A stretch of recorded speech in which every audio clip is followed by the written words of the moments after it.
What's going on, everybody? So this is the tabletop simulator loaded up with D&D, some custom add-ins to make it very compatible with Dungeons and Dragons. This map is one that I've created. It's a labyrinth as part of a Final Fantasy VIII campaign, so this is the Tomb of the Unknown King. What's really cool about the tabletop simulator and how it works really well with Dungeons and Dragons is just how interactive and intuitive it is. So as the DM, this is my area over here. I've got the cheat sheets that I can zoom in on for references. So if I need to know different information about how to use armor, how to apply armor, weapons, leveling up characters, rests, combat, etc. All of these tips are over here, all of these sheets for reference. Another cool thing about this app specifically is you can have dice loaded in, and they're actually able to be rolled and used. So let me change color here so that I can actually interact. The DM is typically always black, and this is going to show all the hidden information, so you'll notice that all of this is blacked out. This is fog of war, and that's to prevent the players from seeing things that they shouldn't see yet. As the DM, I can see the full layout of the labyrinth, enemies, and everything that I've hidden. So anyway, what I was going to show you, this dice here, you can click and hold to pick it up, and then if you shake your mouse, it'll roll the dice. And then there's like a physics engine built into the game, so you can physically roll it if you'd like to do it that way, and it'll tell you, okay, I rolled a 7, if you hover over it. Or you can just shake it up and then drop it, and it'll tell you, okay, you rolled a 5. Or you can hold your mouse over it and then press R to roll, and that'll roll it as well. I rolled a 19. Another cool thing built into this table specifically are these dice towers. So you can pick up like your D20 or whichever dice you want to use, drop it in the dice tower, and the physics engine will let it actually fall and roll as it should and tell you, okay, you rolled a 16. So each player has their own set of dice, their own dice tower for doing the rolling, so that they can roll however they prefer, whether it's picking it up, shaking it, dropping it, physically rolling it, or dropping it down the dice tower. They can all do their thing. Another cool thing about this program is you can actually load up character sheets and type in and fill them out. So this is Bord the Bard. He's a half-orc.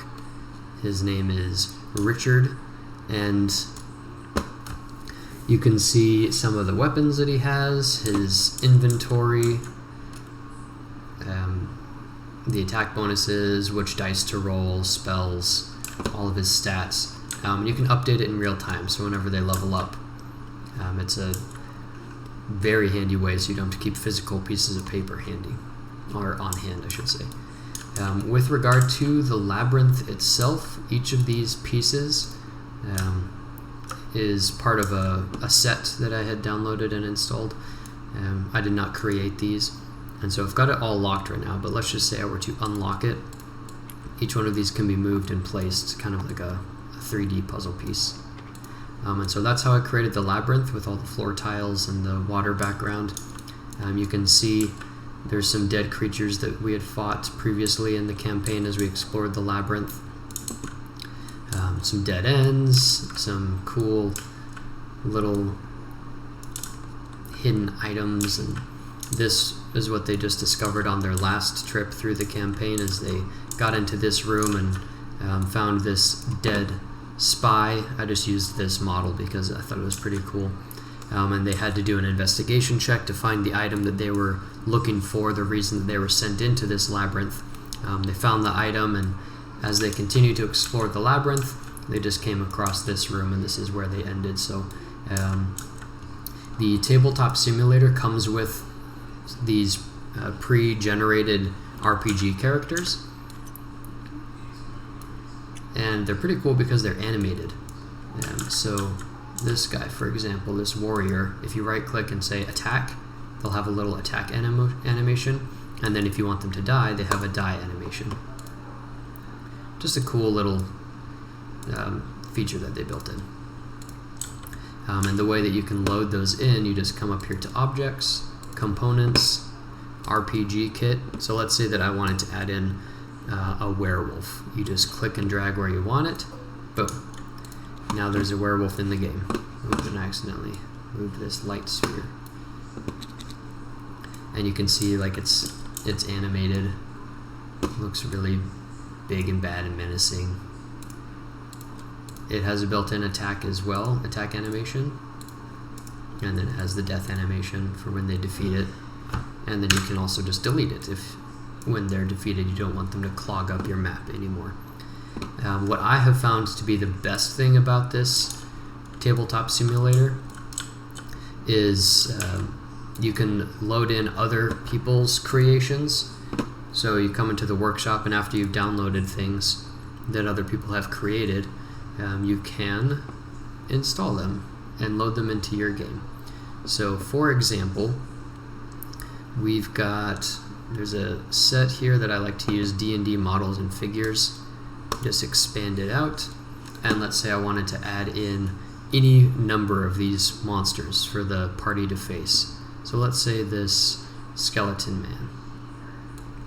You can either click and it'll drop it into the middle of the map, or click and drag and place it where you actually want to place it. It'll load up here. Initially it's locked. Right click, unlock it, and then boom, now he is part of the map.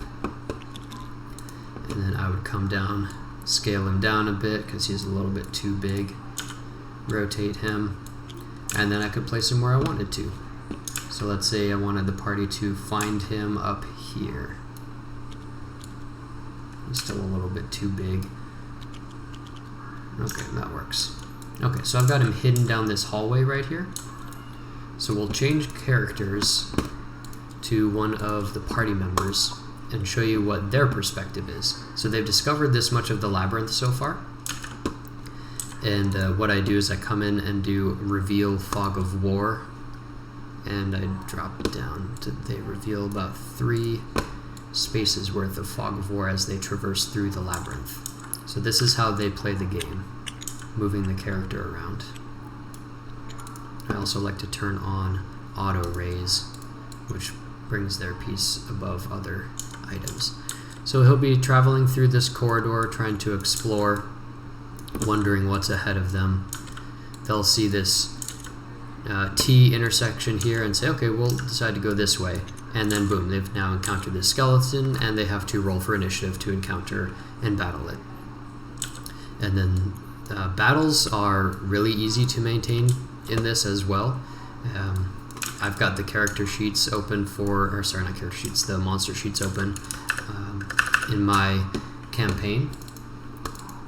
So right now they're in the Tomb of the Unknown King. Let's say that this skeleton was this guy. I open up the information window and I can see how much health they have, what their armor class is, what moves they have, etc. And then as they continue to battle and roll, you can come in here and edit. And I like to put in the initiative roll up here. So for initiative, let's say Cleek rolled a 15, Matt rolled a 9, Ismet rolled a 12. I can just keep this handy, and then as they're fighting the monster, add them in. Let's say the monster rolled an 18. So now not only can I see this, but every character can see this so that they know who's next in the initiative roll. And they just fight, just as you would a regular campaign, and it leaves it open for you to tell your story and allow them to be a little bit more interactive and kind of create a cool world with them. Another great tool is this tablet actually works. So it's loaded up YouTube right now. I have one of the songs from Final Fantasy VIII queued in, since this is a Final Fantasy VIII campaign. So it's playing the song that plays while you're in the Tomb of the Unknown King. I don't know if this audio will work for you all, but it's just a nifty little tool. And then a lot of other DM tools over here. I've got items, they got health potions that they'd acquired, and yeah, so it's really awesome. When they finish this labyrinth, what they'll do is move on to the next area, which I just finished building up for them, so I'll give you a little bit of insight into how that works as well. So they finish the labyrinth, they accomplish their mission. I load this up as the DM, and they're all invited into my game so that they can see this, and I kind of just share this with them. Let me pause that music again. So let me come in as one of the players again and show you this is where they'll have exited the Tomb of the Unknown King, and they start in this grassy clearing and need to explore again. So we'll add in the reveal fog of war. Okay, it's already good. So then as they're exploring along and moving, they're revealing the fog of war. They're revealing, oh, okay, we've encountered an enemy encampment.